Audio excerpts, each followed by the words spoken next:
Hello friends, welcome to value investing channel maximising profits. आज मैं आपके लिए बहुत ही इंटरेस्टिंग टॉपिक लेके आया हूँ। एंड बहुत से मेरे सब्सक्राइबर ने मेरे से पूछा कि सर, क्या हमें यस बैंक के एफपीओ में इन्वेस्ट करना चाहिए। So this is all you need to know about Yes Bank FPO. What are the pros and cons, and should you invest in this or not? So let's start. So let us understand about the FPO. FPO का मतलब क्या है Yes Bank का? FPO is nothing but the follow on public offer. इससे पहले आता है IPO, that is initial public offer. और अगर कंपनी को पैसे की रिक्वायरमेंट ज़्यादा पड़ती है, अगर उनको और पैसा चाहिए अपने शेयर होल्डर से, तो वो अपना एक FPO निकालते हैं। इसका इशू साइज है 15,000 करोड़, और उन्होंने एम्प्लॉयज़ के लिए 200 करोड़ अलग से रिजर्व कर रखा है।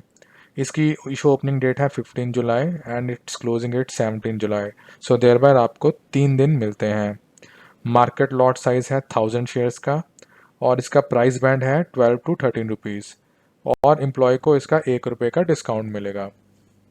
सो thereby total lot value अगर हम मैक्सिमम प्राइस लेके चलते हैं तो 1000 into 13 मीन्स 13,000 रुपीज़ आपको पे करना होगा अगर आपको FPO लेना है यस बैंक का। FPO is offered at around 40% discount to market price. आज की डेट में इसका मार्केट प्राइस अराउंड 20.90 चल रहा है। मैंने 21 रुपीज़ ले लिया ऑन एन एवरेज। एंड इसका FPO का अगर आप प्राइस देखें तो 40% डिस्काउंट में मिल रहा है, मतलब काफ़ी ही अट्रैक्टिव प्राइस पे आपको ये FPO उन्होंने लॉन्च किया है। उससे पहले आपको मालूम होगा, जब बैंक्स को जब उन्होंने अपने स्टेक्स बेचे थे तो वो 10 रुपये के अराउंड बेचे थे। आपको ये अब 12 से 13 रुपये में for the retail investor they have opened it.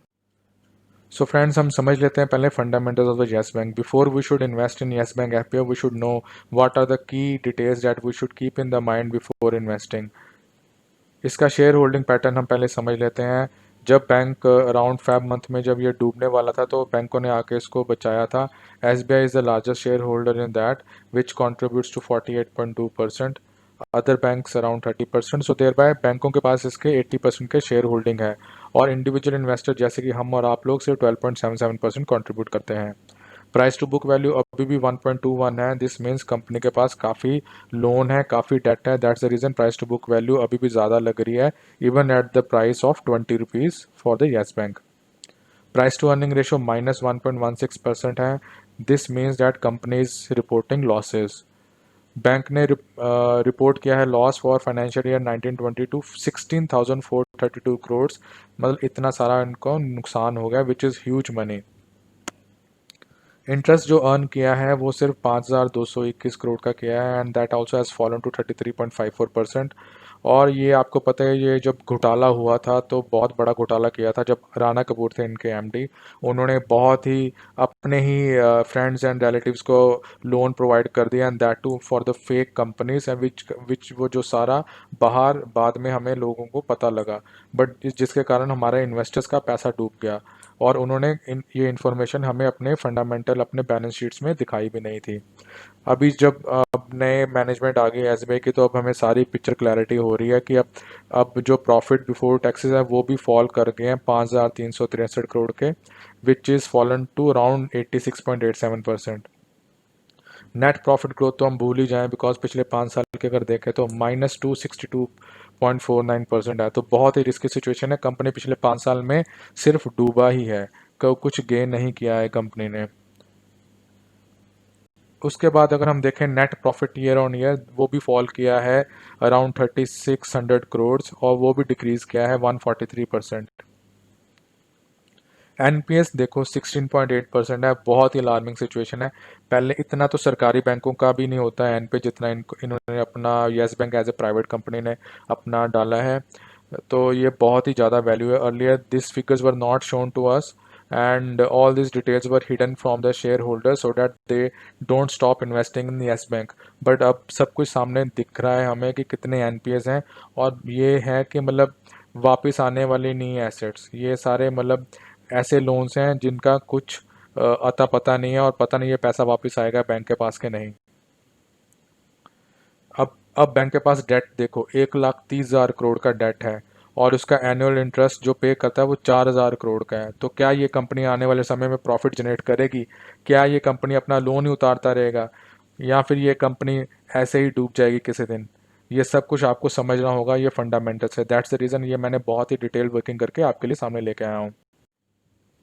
अब हमने वैल्यू इन्वेस्टिंग के माध्यम से हमने इसका स्टॉक का वैल्यूएशन किया है, ताकि आपको बहुत क्लैरिटी रहे कि आपको कहाँ जाना है, किस डायरेक्शन में आपको मूव करना है। First on the price. Price में हमने इसको 2 स्टार्स दिए हैं, बिकॉज अभी जो एफपीओ निकल के आ रहा है वो 12 रुपये के अराउंड आ रहा है। तो एंड बाकी बैंकों को जब उन्होंने अपने शेयर्स बेचे थे वो 10 रुपीज़ के अराउंड बेचे थे, तो स्टिल डिसेंट इनफ। बट हाँ, अभी भी as since the company is making so much losses, it's under huge debt and you will not be able to get better price to book ratio and P will always be negative. So on that basis हमने इसका जो rating दी है वो 2 stars दी है।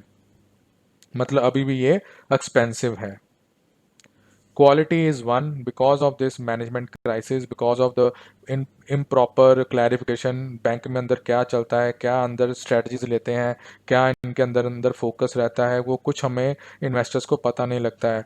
और because of the poor management the quality of the stocks कम and it's gets diluted with time.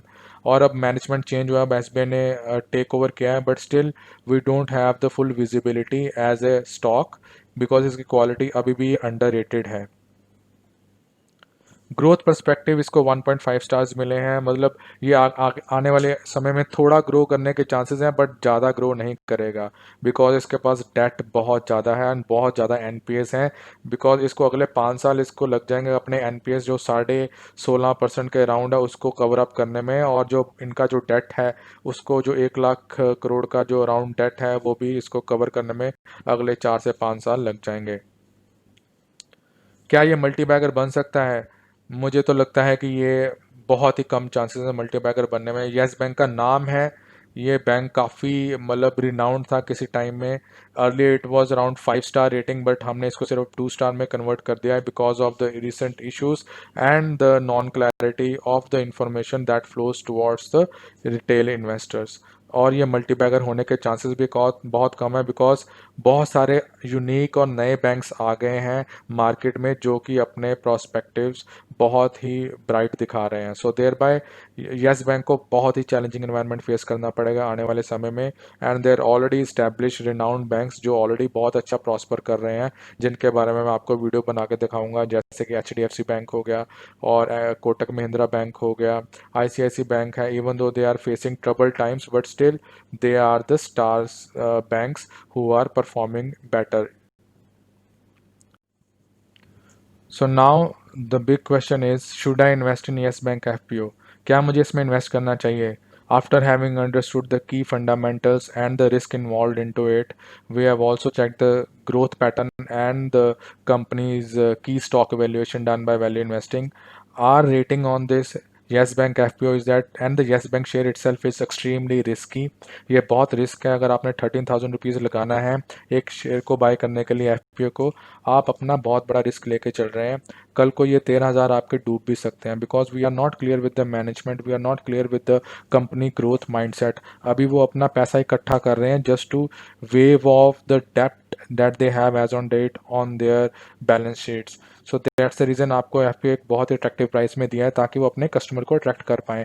यही अगर एफपीओ अगर वो 30 रुपये में लेके आते तो शायद ही कोई इन्वेस्ट करता। सो देयर बाय आपको बहुत सोच समझ के चलना चाहिए। Don't come in the trap of being greedy. हमें ग्रीडी नहीं होना है, हमें स्पेकुलेशन नहीं करना है, हमें वैल्यू इन्वेस्टिंग करनी है।